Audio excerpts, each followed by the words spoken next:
Hey guys, good morning. Magbabaras ako ngayon ng sandals. Bibigay namin kay Sanya. Ano be? Yung luma mo.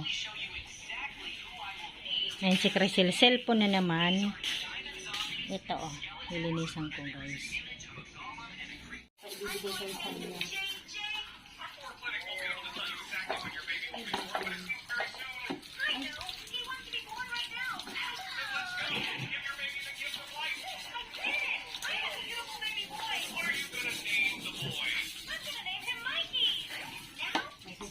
Diba? Hindi naman dito nagagamit ko.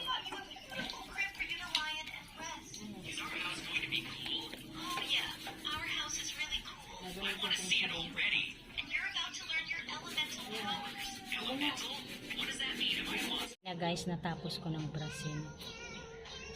Papadala ko yan sa anak ng aking pamangkin. Dadalhin ni Ate Michelle. Yung pinag-anuhan to ni Crisel, diba? Halos hindi niya naman to nagamit. Dito ko pala ibibilad. Kasi mainit dito eh.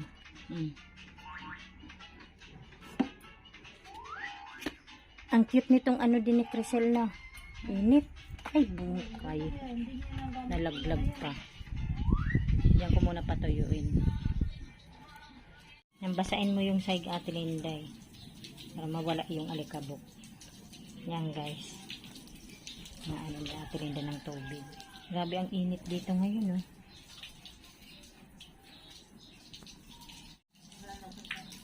Presko. Masarap ang hangin dito sa labas na. Yung Ate Michelle. Pag ka muna ng kuko mo. Sa Ate Michelle guys, ang aking kapatid. Magkasunod lang kami yan eh. Busy si Crisel. Saglit. Nagpuputol ng kuko si Ate Michelle. Hay muna Ate Michelle. Harap ka muna. Mamaya uuwi na siya guys. Dinalaw niya lang ang kanyang anak na si Crisel. Diba be? Iiyak. Sabi ko kasi guys, uuwi na mamaya si mama niya. Iiyak na sana. Syempre, wala kayong pera pag hindi mo pinapasok si mama mo. Diba?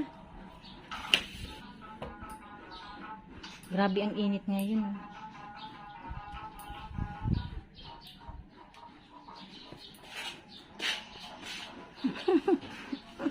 Maganda na yung upo ayan na oh. Diba? Napakinabangan. Ayan guys, sa Ate Michelle naman magbabras ng sandals niya. Tingin nga ng sandals mo Ate Michelle. Yan yung uso ngayon diba?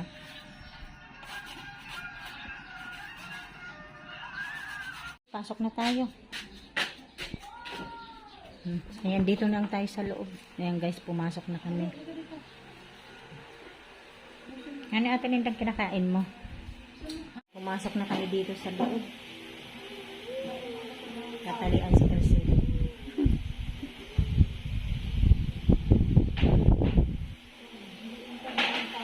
Kumakain sa Ate Linda ng honey. Ayan guys, hanggang dito na lamang. Maraming salamat po sa inyong lahat sa panonood sa aming channel. God bless everyone. Bye na be. Crisel, bye-bye na be. Bye-bye na po.